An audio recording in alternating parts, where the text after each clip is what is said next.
Hey there, welcome to ATL and 29, a podcast that looks at the NBA from the starting point of Atlanta. My name is Kevin Chennard. I'm here with Glenn Willis and Tyler Jones. We're recording on an early Saturday evening after the matinee. I know that as a podcaster, you get through the process, you record and you edit and you get ready to post. And the last thing it asks is, do you need to put this NSFW tag on it at the end? Make sure that there was nothing explicit. Do I have to put it on for this episode? No, I'm over it. We're okay? No, they should have had one for the TV broadcast, though. Yeah. If we recorded there, yeah, definitely. Okay. Um, so it's been three games. There was a game against Portland. There was a game against Dallas. There was a game against the Knicks. Maybe we'll start with what's fresh and talk about this Knicks game. Oh, Any it's major it's really a takeaways? theme. Go Well, I mean, ahead. for me, we'll come back to Knicks, but the theme across this has been in their current form. The Hawks just aren't built to deal with length and physicality. Right? So that has to be the major feedback loop from this season as they go into roster changes over the offseason. Portland throws a ton of defensive length at you. I mean, just a ton of it at you. And they create a lot of ball pressure. And what you need to counter that really is to be able to throw multiple ball handlers on the floor.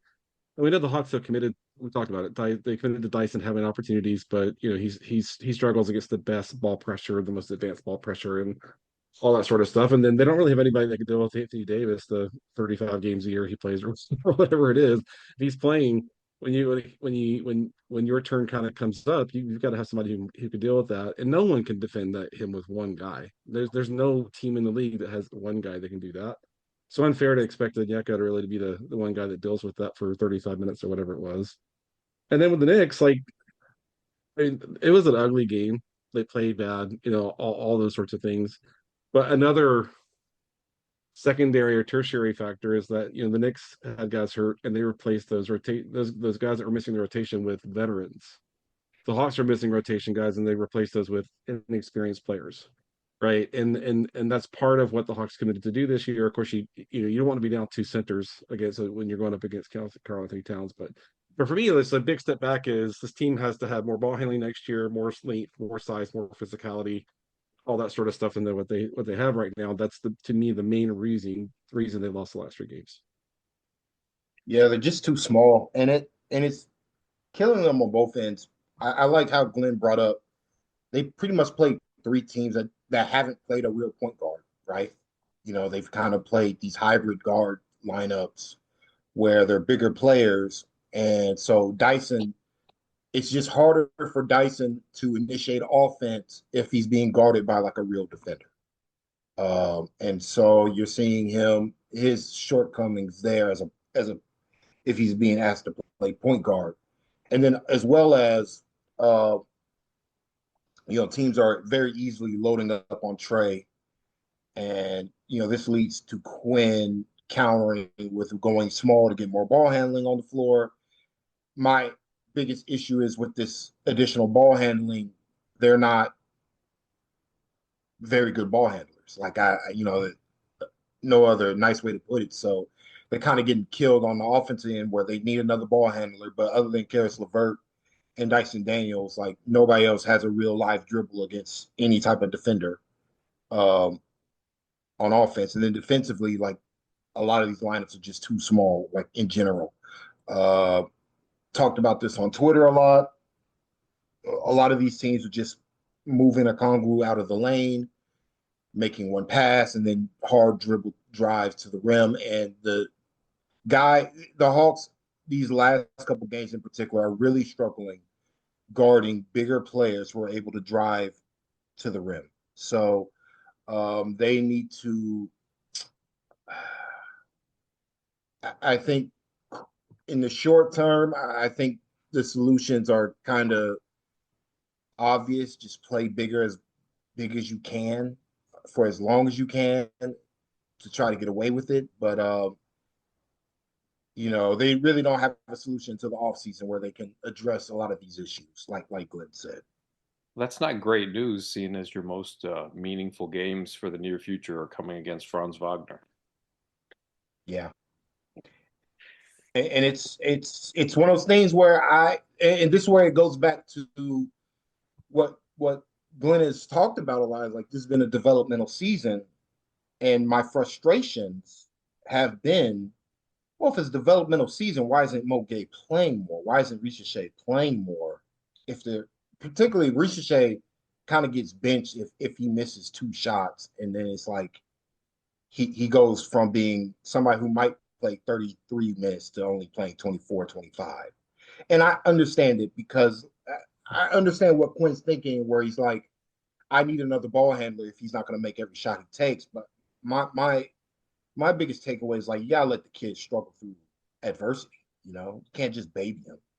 I'm not. I've not been a fan of the Ricochet minutes all season, and particularly considering like defensively, he's one of the like it's him, Dyson, and Karis LeVert who are really showing any ability um, to have a combination of size and physicality.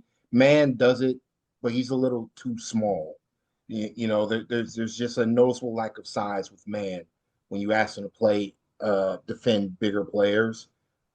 So like I understand like the Hawks are always missing pieces before the game. They don't have their two best backup centers. They don't have Jalen Johnson. It's always going to be a struggle. I'm just of the mind, like I'm just not understanding why Quinn isn't trying Mo Gay more. Like I what are you trying to eke out? What type of outcome are you trying to eke out here? Uh, that's more beneficial than Mo Gay playing 20 minutes consistently every night. You know, like what are we building for with this combination of players that suggest to you that they deserve they deserve minutes over somebody like Mo Gay, who is a real difference maker on the defensive side of the. I'm not. I haven't been personally a fan of that, and I'm hopefully, like honestly, hopefully what Mo showed at the end of the fourth quarter against the Knicks, where he played center, like maybe that'll get him a pathway to more playing time, being the primary backup instead of Barlow. If Quinn's just completely unwilling to play two bigs, which I'm not understanding his unwillingness to do so. But Yeah, it's that's interesting, and I think we've gone through two consecutive home games where Quinn has been asked, about size, and loosely about playing two bigs in his post game, and both times he said something to the effect of like, well, unless Mo, Dominic, and Onyeka play 96 minutes, we're going to be small at some point. And it's like, well, that's sort of one extreme versus what's actually happening. There's a middle ground, of course, but also like, in the Dallas game, to me, like I thought it was kind of interesting. Like, okay, even if you concede that point to Quinn, they are going to be able to be small at some point. There was a stretch where Riza Shea was playing power forward with one of the bigs, and it's like it's not like he was setting the world on fire as a power forward. It wasn't necessarily going great, but it's hard because, and this is crazy to say about a 19-year-old, but it's like Riza Shea, the power forward, needs Riza Shea, the perimeter defender, out there with him because he's not good enough as a power forward to cover up the mistakes that his perimeter ball, the on-ball defenders are making out in front of him. It's like it's kind of like a game of whack-a-mole, and you can't solve it all. But like, you know, you're more fiery on Twitter talking about this than you are necessarily on the podcast, Tyler. But like, okay, let's go to this point because I think you made a really good point about the lineups that have Trey, Veet, Niang, and Barlow, and you know, I don't get it. I've brought it up and I kind of threw it out there. I think last time without a real good answer. Maybe like the answer is like, okay, well, maybe the organization doesn't want Mo to be a center. Like, is that possible? Like, if you, it. you can't say fire Quinn because the people that would fire Quinn would be the ones that are telling me, hey, we believe in Mo as a power forward. Can you gear him into that and I fill don't out the know. center minute somewhere else? I'm not sure about that one. I'm just I can't see an organization being happy just in general, Yeah. regardless of where Mo Gay plays. Considering the upside of this team, I can't believe they're happy that Mo Gay plays less than 20 minutes a night every game. I agree. When I answered my own question in my head, it's like, Mo Gay playing 11 minutes at power forward, is that better than him playing 22 minutes mixed? And I don't think you could say that. Like, yeah. Exactly. So that's one of those things where I'm like, uh, unless there is a report that the training staff has said Mo doesn't play center, which that doesn't necessarily make sense to me. When he's a lot of the times when he's playing next to Onyeka Okongwu, he's sneakily playing center. Yes, he is. So that doesn't hold much water to me. So like my takeaway is here's my thing. Barlow is a good prospect. I don't like that Quinn is putting Barlow out there to basically die. Like, he's just Yeah. basically asking Dominic Barlow to be a basketball player that he's never going to be. Like, he's never going to be a big you can just throw out there with any four other guys on the floor and expect a positive outcome. Like, it has to be certain. Like, to me, if you want to play Barlow at center, either Mo Gay's at the power forward position or Barlow exclusively plays center when Trae Young is not in the game. Like, it can't be Trae and Veet in particular, because Veet's inability to wall up drivers has been a real problem since he came back from. I think he's probably more hurt than again. Like, this is it's just one of those things where NBA teams don't really tell us how injured a lot of guys are, and guys do play through injuries fairly consistently. And I think Veet's somebody who needs every physical advantage that he has to be like as his best self on both ends of the floor. I just don't think he's there physically. So like I understand I sound harsher on Twitter than I do here, but like that's because like Twitter's just for fun. When I'm here, I'm trying to inform fans Blue of Sky. like I'm sorry, Blue Sky.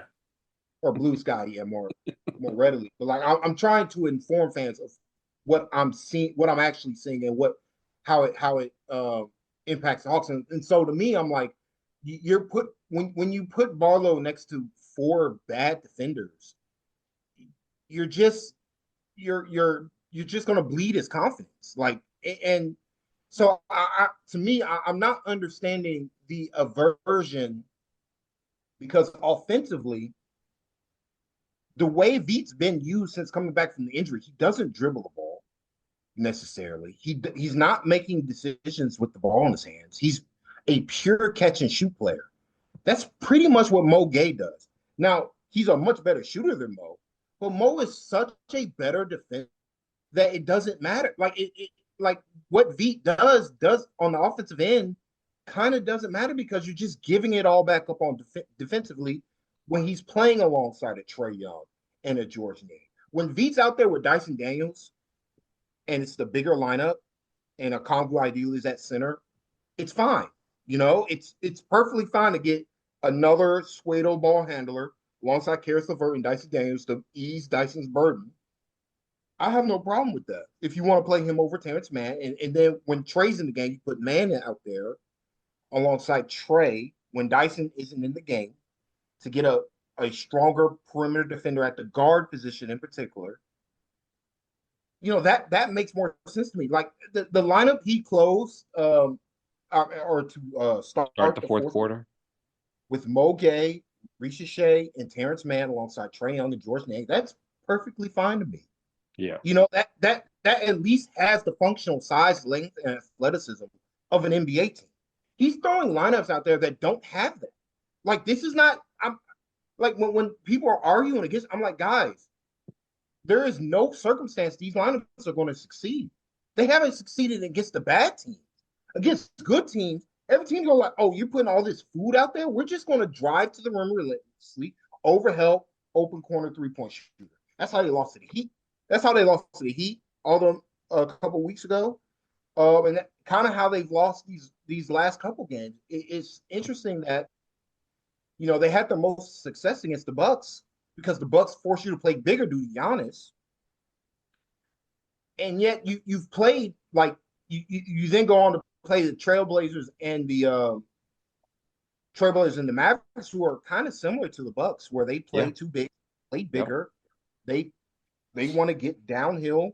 They want to isolate their best offensive player, where he doesn't have to go up against any rim protection, and he can just drive to the rim. And it's been consistent success. And so it's weird that they implemented their defensive game plan where Mo literally had to play, or Giannis would go for 70 points. Like, that's just the reality of the situation. But against these other teams, he's Quinn's kind of gone away from that. I'm not understanding. Just in general, I'm not understanding what the process is here if we're not trying to develop our young players.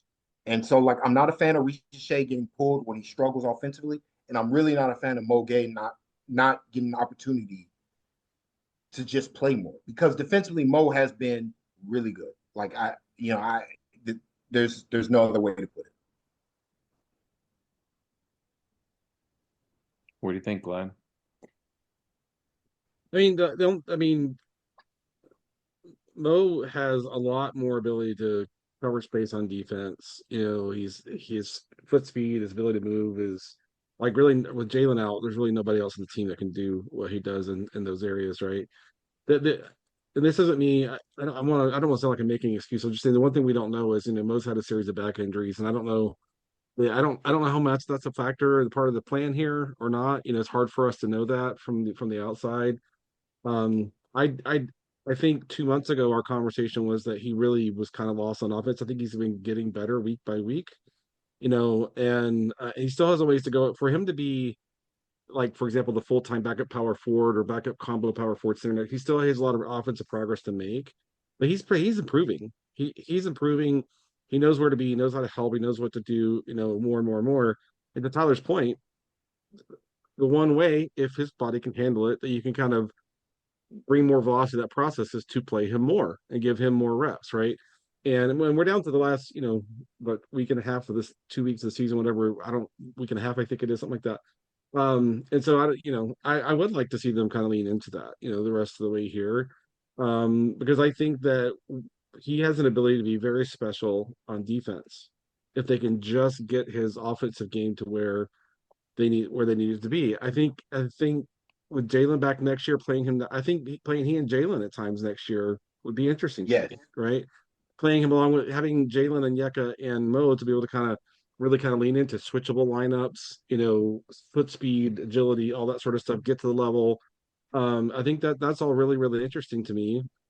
And so I think there's a lot of investment that's warranted in Moget, because it's gonna be hard to find someone else who brings the raw defensive tools that he has right now, and he's already showing ability to not just have the tools, but to use them in an impactful and helpful way too. And Glenn, like, my thing with Mo, like, I'm not asking for Mo to play 35 minutes, be a starter or whatever. I kind of wish Ricochet would do that, but I can understand Ricochet not playing that many minutes. I get it. I get it. But, like, we can't get 20 minutes out of Mo Gay a game. Like, this team is not so talented that somebody as good as Mo Gay is right now, defensively, in particular, there's no reason for me why he shouldn't be playing 20 minutes every game. Like, I just don't. Maybe against certain teams you can get away with not having Mo out there that long, but, like, especially against these bigger teams, like, and like, I think the Hawks are running up against a lot of bad matchups. This has to be said, where they've gone through a string of games with teams not playing a real point guard, and it's really hurt the Hawks on offense, and it's hurt them on defense on the personnel that they're having to throw out there. So, like, it's been a tough schedule in terms of the matchup, but, like, I just don't like, if the point of the season is development, you got to throw Mo out there, particularly at center. I don't see what the aversion is with Mo playing some backup center minutes. He's like what's really the difference between him and Barlow physically, other than Mo having, better physical gifts. But like they're both kind of slight for centers, but at least Mo has the length to help recover. So it's just an overall me not understanding what the point of not playing, and just sticking with certain lineups just in general. Well, yeah, there's a difference too. Like this is a pretty nuanced area of the game, but something you didn't see a month ago, like Barlow is really just trying to hold his ground for the most part, right? Mo attacks the ball. You put the ball in front of him, he attacks the ball. He's trying to rip the ball out of your hand. He's trying to kind of create a turn. He's added a lot of like technique with his hands to recognize, okay, I might get pushed around or whatever, but if this guy puts the ball on the floor, I'm faster than he is, I'm quicker than he is.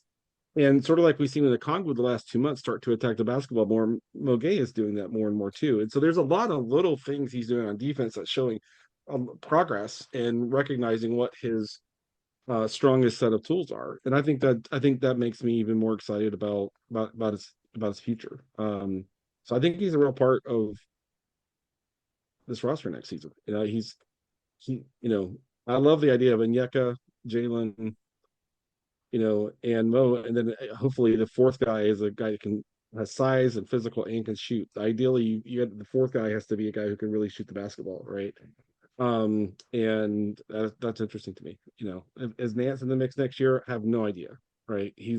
We know offensively he kind of fits what they want to do, but he's getting older, like Clint is, right? And so it's hard to figure out if that's the right kind of thing to commit to as your backup center and stuff like that. But yeah, I'm excited about what he's going to be next year. I hope. It's like I'll be the one to just kind of maybe say the obvious thing that, you know, I think is kind of underlying this, but like, right, teams are trying very hard to get Onyeka away from the basket as a defender. They're doing what they can, whether it's Cat or AD, a lot of the time these centers are the hubs initiating the offense out beyond the 3-point line. And, you know, these opposing teams love having Onyeka out there because it gives them a chance to sort of attack the Hawks behind him. And it's the thing is like this should be a strength for Onyeka, right? Like he's somebody who can defend in space. Like you put him out there, that's a great thing for Onyeka, the individual. Like he can do it, but like the Hawks aren't getting anything out of that because they don't have the defender behind him. Like what should be a strength is getting lost in that, there's just nobody to protect on the back line when opposing teams are doing this to him. Like they could Yeah. try some with Mo if you're just talking about the players that they have right now, but other than that, it's just they don't have it, and so it's too bad. And so when Glenn is saying he's intrigued by Jalen and Onyeka and Mo and Onyeka, like part of that is I don't want to put words in your mouth, but to me, part of that is you want these forwards that have some rim protecting potential behind him because then you're getting the best defense out of Onyeka too, and he could do things like attack the ball. For sure. But Yeah. here, And here another I just want to add this because like here's the thing with the modern game though. Like unless you're Rudy Gobert, every team needs a real power forward behind their center. Yeah. No, even Rudy Gobert.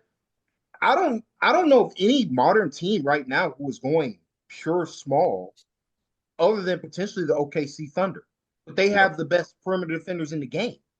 Mm-hmm. Like, other than them, every team is playing some version of a real center next to a real power forward because every team is playing through their center as a hub to get the primary rim protector out the paint so that they can have somebody else on the weak side drive to the rim for a layup.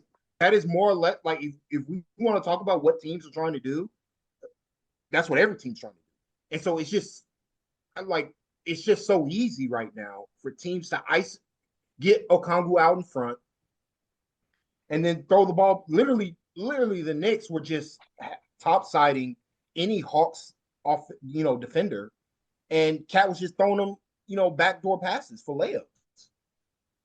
And we saw that against the Blazers, and we see it against, not so much with the Mavericks. Mavericks played two centers. They were just lobbing, like especially when when Okongwu wasn't in the game, they were just lobbing over the top. They were doing like 4 or 5 pick and roll and stuff. Exactly. Where it's like we know where the Hawks are weak. They don't have a real power forward. They're trying to play minutes without a real power forward in 2025. Good luck. I just think I think the game of basketball is changing more to where you either need real size at that position or real athleticism in order to cover.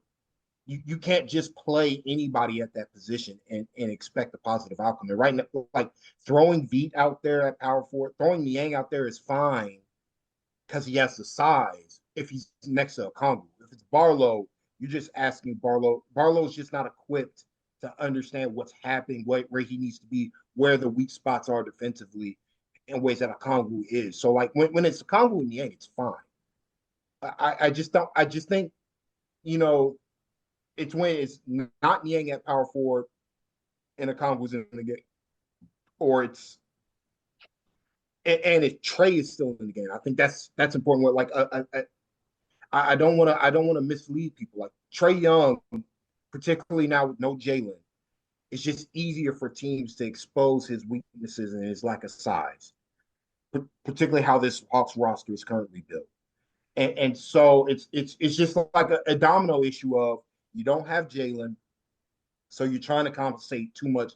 To me, I think Quinn's trying to compensate way too much for what he's missing from Jalen on the offensive side of the floor, when defensively is where the bigger problems lie. Where it's like, to me, you should always be trying to play as big as possible until, like, for as long as you can reasonably can. I just think Quinn's been too quick to pull the plug. Like, oh, it's not working on offense for 3 minutes. I gotta take Mo out. And I just think that's too fast. Or he takes him out, he doesn't bring him back in the game. Or that's the issue where it's like, all right, I'm gonna throw this lineup with no real size when every team they're playing, every good team has size at the end of the day, and they know where to attack weak positional defenders. And the Hawks have too many weak positional defenders playing right now. And when you got somebody as talented as Mo Gay defensively, and he's not like a complete zero on offense, like he has his flaws offensively at the power forward position, but I think at center you can get away with it, and he has the length to contest shots. I would at least try that instead of Barlow. If you're not willing to go to the gigs.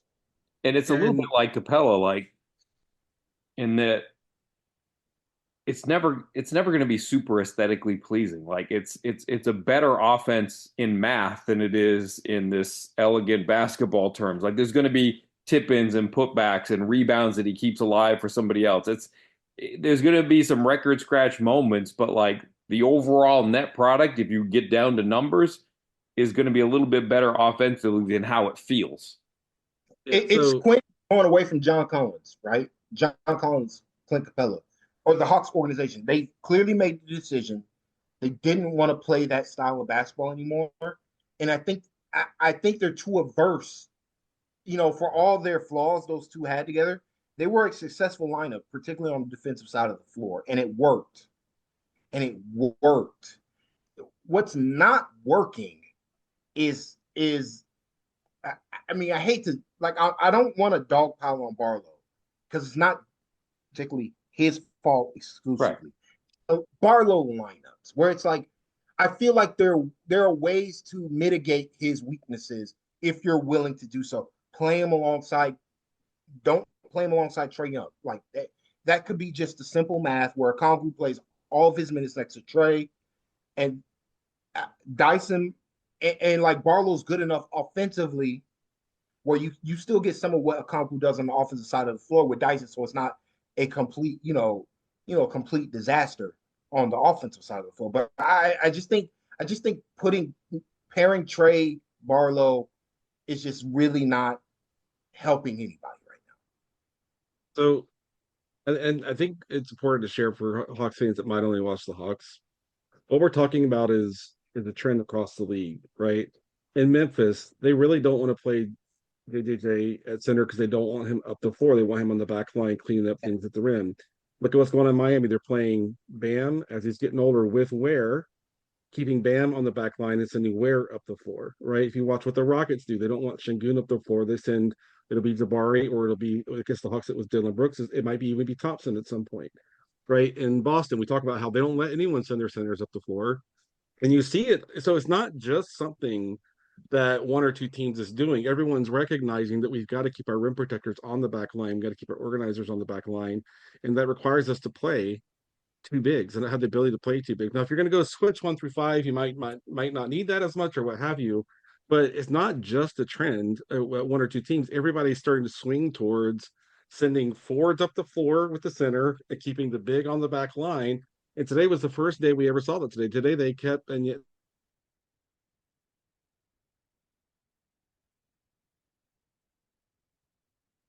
So if you're not if you don't get to watch if you don't have league pass, don't get to watch other teams, you might not know this is a trend that the whole league is pivoting to. Yeah, that's a really good point. And the Hawks are going to get better at it as Riza Shea gets older and stronger too. Like he has Yeah. some capabilities in that realm, but he's not strong enough yet to really do that. Yeah, that's Question for you, Kevin. What's that? So you see these guys in person, and I don't get is Reese Shea like noticeably bigger, stronger, more muscular than he was in September? Yeah. Because every time I feel like I see him, I feel like he's like a little bit more beefy, you know? Yeah, no, I think that's absolutely fair. I don't Do you know. think that's part of why he doesn't play? Do you think he's doing so much work off the court with developing his body that that might be a reason he's not playing as much? I mean, it's possible. He talked post game today, and he said that just the biggest adjustment for this season was really just the pace of the games, and he Yeah. didn't really bring up the off the court side of it. But I you watch him, and I think it's sort of understood that that's there too. So I do think that he is definitely bulkier and stronger than he was at the start of the season for sure, which is quite a task given that it's in season. Like it's easier to put on that kind of mass in the off season than it is in the in season. So he's certainly done some work in that end.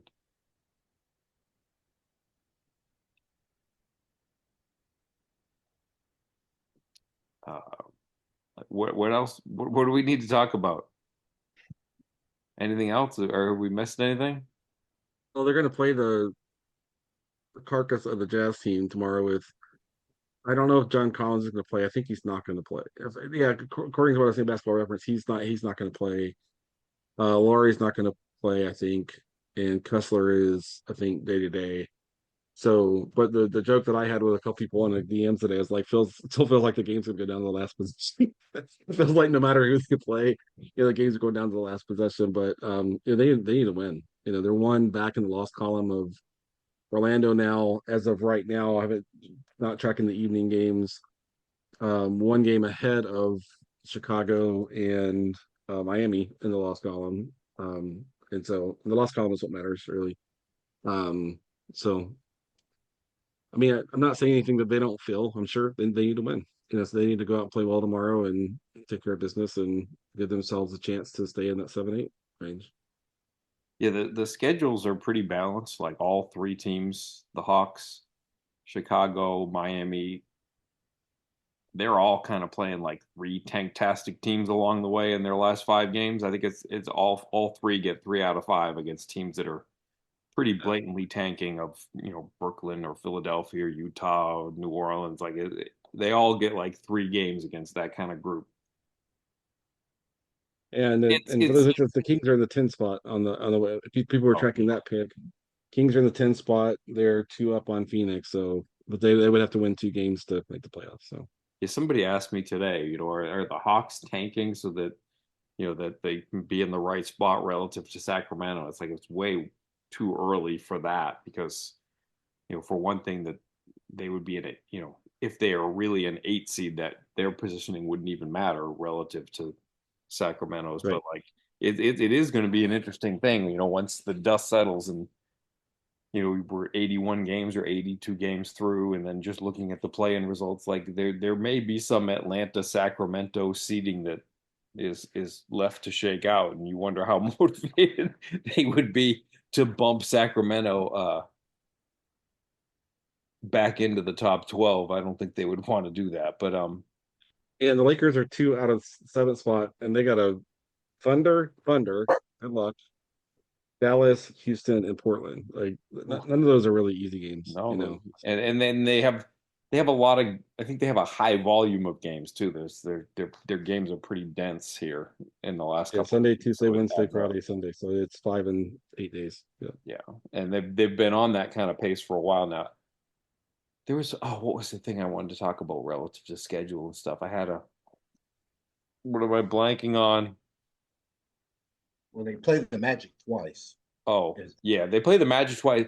The thing that, the good thing about trying to win that 7-8 game,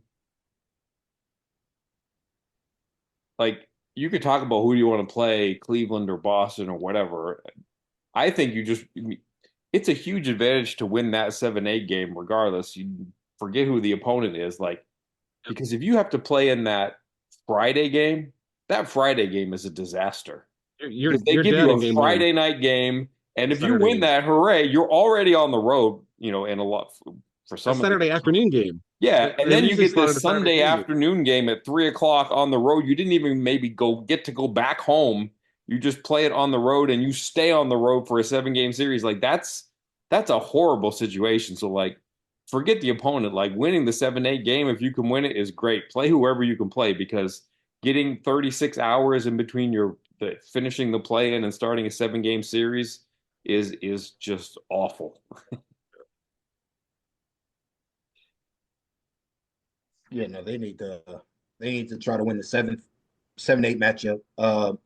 They're not good enough to be too cute. Like they can lose to the Heat, they can lose to the Bulls It pretty could be easily. weird, like if the Hawks play well enough for the next couple of games, and you get to that end of season game against Orlando. Orlando might be like safe. Like it could be like Orlando is locked into 7.